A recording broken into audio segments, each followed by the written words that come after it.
கொடைக்கானல் முகப்பு பகுதியில் அமைந்துள்ள வெள்ளி நீர்வீழ்ச்சி அருகே கருநாகம் போன்ற பாம்பை கண்டு சுற்றுலா பயணிகள் அதிர்ச்சியடைந்தனர். தகவல் அறிந்த அந்த பகுதி கடைக்காரர்கள் தீயணைப்புத் துறையினருக்கு தகவல் தருவதற்கு முன்னரே அடர்ந்த புதருக்குள் சென்று அந்த பாம்பு மறைந்து கொண்டது. எனவே வெள்ளி நீர்வீழ்ச்சி பகுதியில் உள்ள அடர்ச்செடிகள் மற்றும் குப்பைகளை அகற்றி சுற்றுலா பயணிகளை பாதுகாக்க வேண்டும் என்ற கோரிக்கை எழுந்துள்ளது.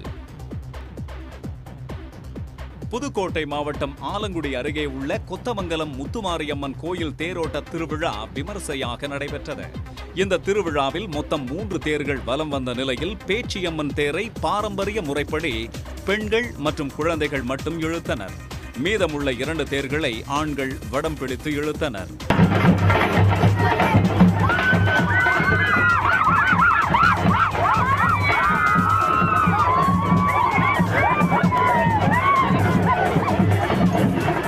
தேர் திருவிழாவில் அந்த பகுதியைச் சேர்ந்த நூற்றுக்கணக்கானோர் பங்கேற்று சாமி தரிசனம் செய்தனர்.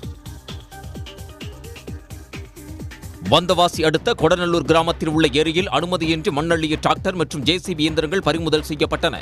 ரகசிய தகவல் அடிப்படையில் போலீசார் அங்கு விரைந்தபோது வாகனங்களை விட்டுவிட்டு 2 தப்பி ஓடினர். விசாரணையில் தப்பி ஓடியவர்கள் மழுவங்கரணி கிராமத்தைச் சேர்ந்த பாலகிருஷ்ணன், ரமேஷ் என்பது தெரியவந்தது. அவர்களை போலீசார் தீவிரமாக தேடி வருகின்றனர்.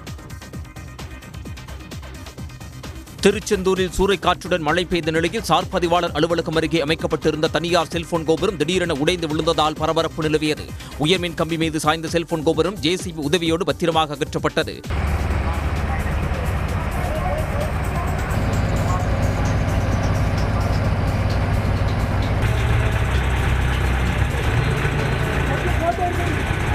பராமரிப்பு பணியால் மின் இணைப்பு துண்டிக்கப்பட்டிருந்ததால் பெரும் அசம்பாவிதம் தவிர்க்கப்பட்டது. கோவை நல்லூர் வயல் பகுதியில் குடியிருப்புக்குள் புகுந்த ஒற்றை யானை குஞ்சம்மாள் என்பவரது வீட்டை இடித்து சேதப்படுத்தியதால் பரபரப்பு நிலவியது. தகவல் அறிந்து விரைந்து வந்த வனத்துறையினர் யானையை அடர்வன பகுதிக்குள் விரட்டினர். பாதிக்கப்பட்ட மூதாட்டிக்கு வனத்துறை சார்பில் 5000 ரூபாயும், திமுக பிரமுகர் சார்பில் 10,000 ரூபாயும் இழப்பீடாக வழங்கப்பட்டது. நல்லூர் வயல் குடியிருப்பு பகுதியில் முதன்முறையாக காட்டு யானை புகுந்ததால் கிராம மக்கள் அச்சமடைந்துள்ளனர். நெல்லை மாவட்டம் வள்ளியூர் சூட்டுப்பத்தை பகுதியில் அடிப்படை வசதிகள் கோரி மாவட்ட ஆட்சியர் அலுவலகத்தில் திருநங்கைகள் குவிந்ததால் பரபரப்பு நிலவியது.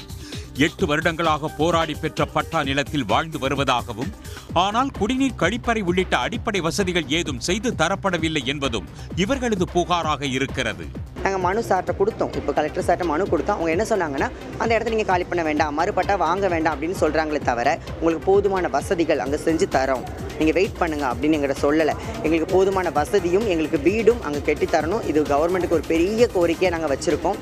ஆட்சியர் அலுவலகத்தை முற்றுகையிட்டு கோரிக்கை மனு அளித்த அவர்களிடம் உரிய நடவடிக்கை எடுப்பதாக அதிகாரிகள் உறுதி தெரிவித்ததை அடுத்து திருநங்கைகள் அனைவரும் அங்கிருந்து கலைந்தனர். தற்போது வெளியாகும் படங்களில் 90% தோல்வியை அடைவதாக பிரபல திரைப்பட இயக்குநர் கஸ்தூரி ராஜா கவலை தெரிவித்துள்ளார். சேலத்தில் செய்தியாளர்களிடம் பேசிய அவர், மற்ற படங்களை காப்பியடிப்பது, சரியான திட்டமிடல் இல்லாததே இதற்கு காரணம் என்றார். அதே சமயம் இளம் இயக்குநர்கள் டூரிஸ்ட் ஃபேமிலி போன்ற சிறப்பான படங்களை எடுப்பதாகவும் அவர் பாராட்டினார்.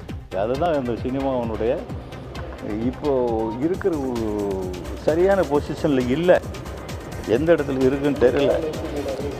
100 படத்துக்கு 99 படம் கிளாஸில் தான் வருது.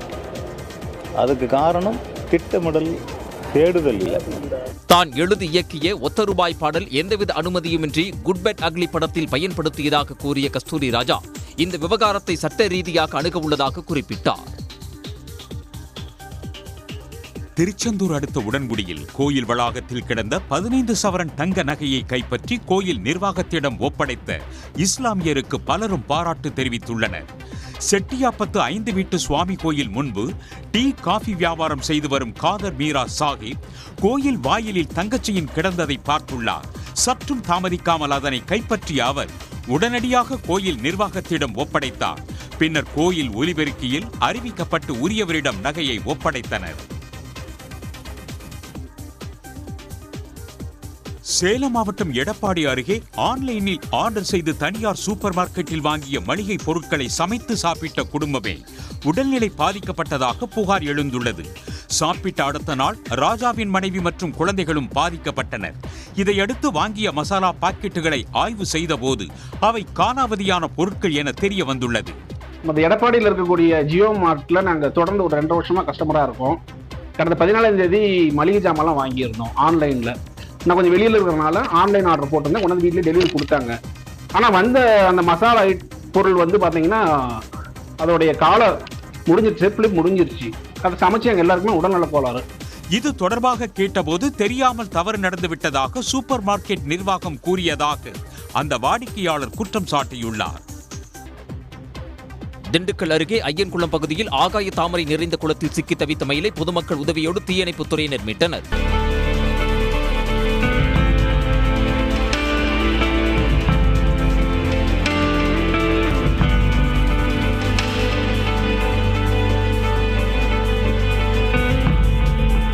மீட்கப்பட்ட மயில் மீண்டும் வனப்பகுதியில் பத்திரமாக விடப்பட்டது. கடலூர் மாவட்டம் காட்டுமன்னார் கோவில் அருகே பிரசித்தி பெற்ற அடைக்கலம் காத்த ஐயனார் மாரியம்மன் கோயிலில் மகா குடமுழுக்கு விழா அரங்கேறியது. சின்னப்புங்கநதி கிராம மக்களால் புதுப்பிக்கப்பட்ட இந்த கோயிலில் குடமுழுக்கிற்கு ஏற்பாடுகள் செய்யப்பட்டன. அதன்படி கடந்த 25ஆம் தேதி மகா கணபதி ஹோமத்துடன் பூஜைகள் தொடங்கப்பட்டது. இந்நிலையில் சிவாச்சாரியர்கள் புனித கலசங்களை தலையில் சுமந்தவாறு ஊர்வலமாக எடுத்துச் சென்று அம்மன் கோயிலின் மேல் வைக்கப்பட்டிருந்த கலசங்களின் மீது நீரை ஊற்றி குடமுழுக்கை அரங்கேற்றினர்.